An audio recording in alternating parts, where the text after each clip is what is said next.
Hey, so a quick lesson today. If you guys are getting into blues or rock or really, any actually, to tell you the truth, this is going to work with any genre. Um, Something, I mean, especially in the blues when we're starting with like the pentatonic or sort of like a rock thing. One thing that we definitely navigate to a lot is hearing that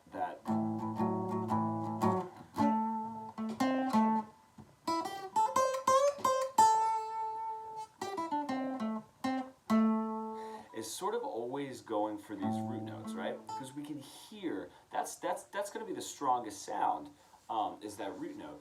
Some of the other notes, hearing some of those tensions, the flat seven. Not that you have to know the numbers, but for you people that are long enough in theory that know that, or the minor third, those aren't going to stick out to you as much as just hearing how relaxed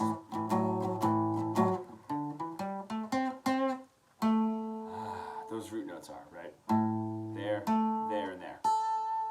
So that tends to be not just something that we seem to start and end on, right? It's always our go-to. Let me rephrase that. It's not something that we always end on. It's also something that we also start on. It just becomes this factor of kind of bookending every phrase with the root note, or starting every phrase in the root note. So number one, trying to get away from that. Not just on a starting factor. Mostly, I mean, the ending of your phrases are going to be the most important. Now, the best way to get out of that is to end on one of the tension notes. And I know I've gone through this before. So one of those tension notes are just going to be the notes closest to the root note. Okay, so if you just check this out, that root note, the note closest is the 8, right? That's my tension note. That's my root note. Now, if I go up here, those two notes are a little bit more neutral, okay? And then if you look, that's my next root note. The note next to it, backwards and forwards. That's going to be my tension note, okay? And then same up here. This is my root note. Ahead of it, the 8 behind it, right? That's going to build the tension note. So now, you sort of navigate towards those. And when you do that, when you just have a simple... Ooh, all right, it's got a little... Now it rests. It's sort of a question and answer thing. So avoiding that root note, if you're not ready to get into that sort of phrase building where you're ending on a tension note then ending on a root note, it's totally fine. So for now, the exercise would be try not to start or end. And the only reason I'm saying starting, because the start of your phrase is not going to be as important as the ending. The only reason that I'm saying starting is because you're not thinking of the root note anymore. You're trying to get your head away from the root note. So on the beginning and on the end, no root note, okay? So, and then the other reason that I bring up the beginning, and this has something to do with starting the phrases, is also, can you avoid the beat one of your rhythm, right? That becomes very, very difficult. Now, so I would say start with this, what we had just gone over, and then disregard that, okay? And now work on the rhythm part of it. And the rhythm part is just this.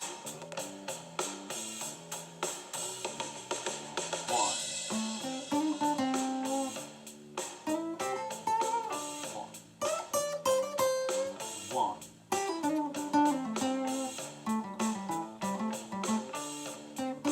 Right? And all I'm doing the phrases don't have to be that fast, but all I'm doing is avoiding the one altogether.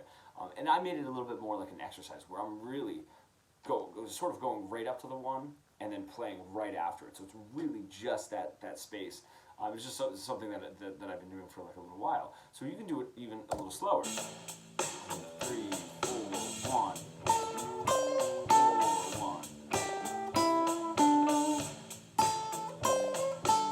1. Right? And that's how you sort of have to start it, with just playing on 2, 3, 4, just on those notes. Now, a really good way to start is doing that. 1, 2, 3, 4. 1, 2, 3, 4.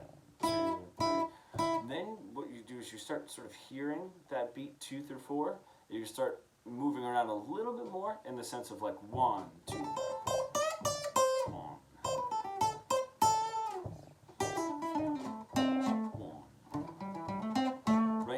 now it sort of has a little bit more of a rhythm to it, but you're still hearing that within beats 2 and 4.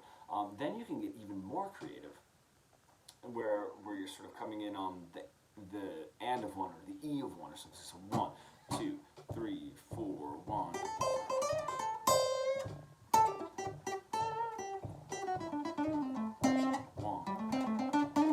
Right, and then now mixing them up. Play a couple that come in on the and or the E right after that 1, and then play a couple that come in on 2. Play a couple that come in on the end of 2. Really experiment with it, but the main purpose, especially if you're just starting this, is avoiding the 1 and sort of avoiding the for the root notes for the beginning and the ending of your phrases. If you're not ready to start doing the tension building and release, question and answer ones, where you're doing a tension note, ending on a tension note, and then ending on a root note. So there's just a few things to work on, kind of like a couple levels and layers of a lesson to just take right in and make it. If you're not ready, make it an exercise. It doesn't matter what notes you play. It doesn't matter how interesting it is at all. Just kind of make it an exercise. And the point is steering away from this sort of safety. Because if we don't have it, this is what we get.